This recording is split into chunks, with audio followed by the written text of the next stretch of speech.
नमस्कार। आज हम बात करने वाले हैं जीवन की सबसे बुनियादी ईंट के बारे में। वो चीज जो हमारे और हमारे आसपास मौजूद लगभग हर चीज के अंदर मौजूद है, कार्बन। बिना किसी भारी भरकम साइंटिफिक जार्गन के चलिए इस जादुई तत्व के रहस्य को सुलझाते हैं, जो सुबह उठने से लेकर रात को सोने तक सच में हर कदम पर हमारे साथ है। तो आज के हमारे इस सफर का रोड मैप कुछ ऐसा रहेगा। हम शुरुआत करेंगे कार्बन परमाणु को करीब से जानने से। फिर देखेंगे इसके अलग अलग रूप यानी अपर रूप। इसके बाद बात होगी कार्बन की इस अनोखी वर्सेटैलिटी के रहस्य पर। फिर हम हाइड्रोकार्बन्स की दुनिया में कदम रखेंगे और आखिर में जानेंगे प्रकार्यात्मक समूह और हमारे रोजमर्रा के साबुन का विज्ञान। चलिए बिना देरी किए पहले भाग की तरफ बढ़ते हैं और इस कार्बन परमाणु से थोड़ा और करीब से मिलते हैं। आप जरा सोचिए, पीरियोडिक टेबल में कुल 118 तत्व हैं, राइट? लेकिन सिर्फ कार्बन ही ऐसा क्यों है जो लाखों करोड़ों यौगिक या कंपाउंड्स बनाता है, जबकि बाकी तत्व ऐसा नहीं कर पाते? ऐसा क्या है इस छोटे से एटम में जो इसे इतना खास बना देता है? इसका पूरा राज छिपा है एक छोटे से नंबर 6 में।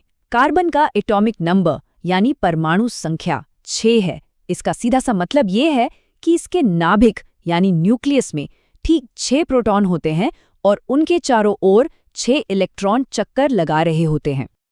अब अगर हम इन इलेक्ट्रॉनों के अरेंजमेंट पर नजर डालें तो अंदर वाले के शेल में 2 इलेक्ट्रॉन होते हैं और बाहर वाले एल शेल में 4 इलेक्ट्रॉन। हम सब जानते हैं कि स्टेबिलिटी के लिए बाहर वाले शेल में 8 इलेक्ट्रॉन चाहिए होते हैं, मतलब इसे 4 और इलेक्ट्रॉनों की जरूरत है। लेकिन दिक्कत यह है कि कार्बन न तो आसानी से अपने 4 इलेक्ट्रॉन किसी को दे सकता है और न ही कहीं से 4 नए ले सकता है। ऐसा करने पर एनर्जी का इतना भारी असंतुलन हो जाएगा कि 6 प्रोटॉन वाले छोटे से न्यूक्लियस के लिए 10 इलेक्ट्रॉनों का बोझ उठाना सच में नामुमकिन हो जाएगा। और यहीं पर कार्बन की सबसे बड़ी खूबी सामने आती है। कार्बन न तो इलेक्ट्रॉन चुराता है और न ही दान करता है, बल्कि ये शेयरिंग में विश्वास रखता है। ये आयोनिक तरीके से इलेक्ट्रॉनों की छीना झपटी नहीं करता, बल्कि ये दूसरे परमाणुओं के साथ सहसंयोजी आबंध यानी कोवलेंट बॉन्ड बनाता है, बिल्कुल एक हैंडशेक की तरह। इलेक्ट्रॉनों की इसी साझेदारी या हाथ मिलाने की कला में इसकी सबसे बड़ी ताकत छिपी है। अब जब हम समझ गए हैं कि कार्बन बॉन्ड कैसे बनाता है, तो चलिए दूसरे भाग की ओर बढ़ते हैं, जहां हम प्रकृति में मौजूद कार्बन के अलग-अलग रूपों यानी इसके अपर रूपों पर नजर डालेंगे। यहाँ एक बहुत ही दिलचस्प कॉन्ट्रास्ट देखने को मिलता है। एक तरफ हमारे पास हीरा यानी डायमंड है, जो प्रकृति का सबसे कठोर पदार्थ है, एक एकदम रिजिड 3D स्ट्रक्चर जो बिजली का कुचालक है।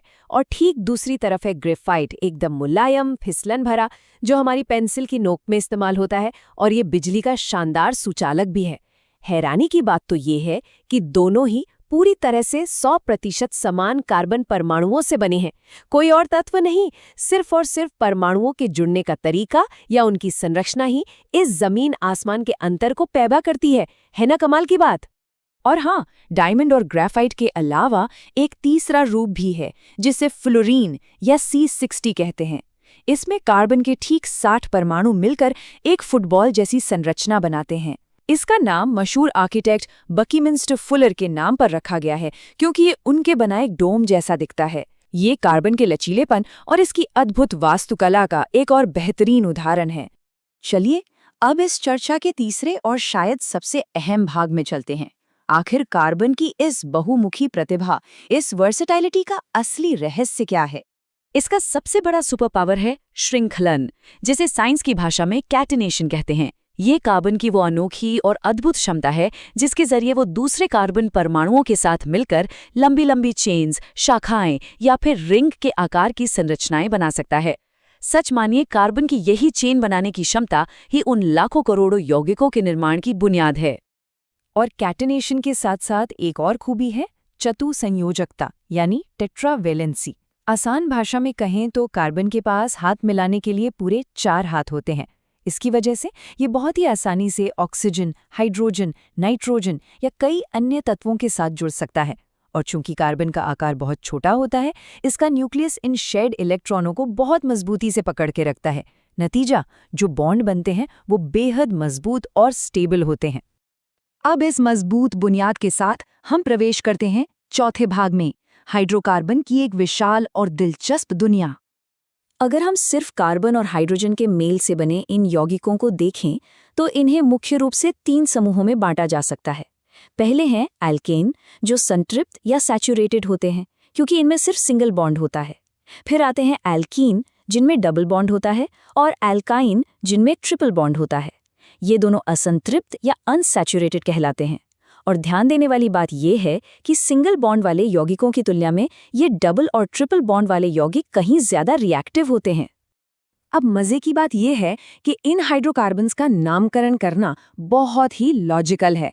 बस कार्बन की संख्या गिनिए और एक प्रीफिक्स लगा दीजिए, जैसे 1 कार्बन के लिए मीथ और 2 के लिए एथ।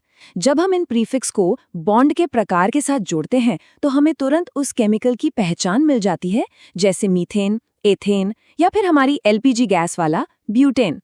नामकरण के साथ साथ यहाँ एक और बहुत ही दिलचस्प कॉन्सेप्ट उभर कर आता है, समावेव या आइसोमर्स।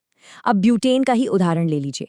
आइसोमर्स वो कंपाउंड्स होते हैं जिनका केमिकल फॉर्मूला तो एकदम सेम होता है, लेकिन उनका फिजिकल स्ट्रक्चर पूरी तरह से अलग होता है।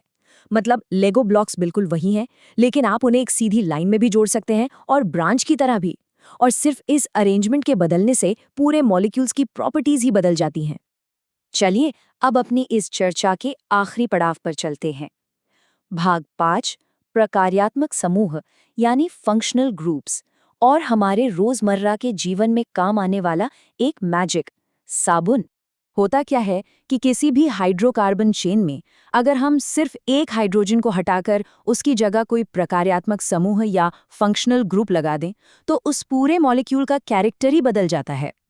हैलोजन, अल्कोहल, एल्डिहाइड, कीटोन या कार्बोक्सिलिक एसिड, ये सभी वो ग्रुप्स हैं जो मॉलिक्यूल में एक बिल्कुल नया फ्लेवर या गुण डाल देते हैं, और इसी के चलते अनगिनत नए पदार्थ और उनकी नई नई विशेषताएं जन्म लेती हैं। और इसका सबसे बेहतरीन और रोजमर्रा का उदाहरण है हमारा साबुन। होता क्या है कि कार्बन की लंबी लंबी श्रृंखलाएं मिलकर साबुन के अणु बनाती हैं। जब हम इन्हें पानी में डालते हैं तो ये अणु एक गोलाकार आकार ले लेते हैं, जिसे हम मिसल कहते हैं। इस मिसल का जो केंद्र या कोर होता है वो कपड़ों की तैलीय गंदगी या तेल को फंसा लेता है। फिर जैसे ही हम कपड़े को रगड़ते हैं या वॉशिंग मशीन घुमाती है, पानी उस फंसी हुई गंदगी को जड़ से बाहर निकाल देता है। सच कहूं तो ये हमारे बाथरूम में होने वाले किसी रोजमर्रा के जादू से कम नहीं है। तो कार्बन की इस पूरी कहानी को देखने के बाद दिमाग में एक बहुत ही गहरा सवाल आता है। चूंकि लगभग हर वो चीज़ जिसे हम इस्तेमाल करते हैं, यहाँ तक कि हमारा खुद का शरीर और हमारा डीएनए भी पूरी तरह से इसी कार्बन केमिस्ट्री पर टिका हुआ है, तो क्या ये एकल बहुमुखी परमाणु भविष्य में हमारे बायोलॉजिकल अस्तित्व को किसी नए रूप में आकार दे सकता है? इस पर जरूर सोचिएगा। विज्ञान के इस अद्भुत और सूक्ष्म सफर में साथ जुड़ने के लिए बहुत बहुत शुक्रिया। इस रोमांचक खोज को ऐसे ही जारी रखिए।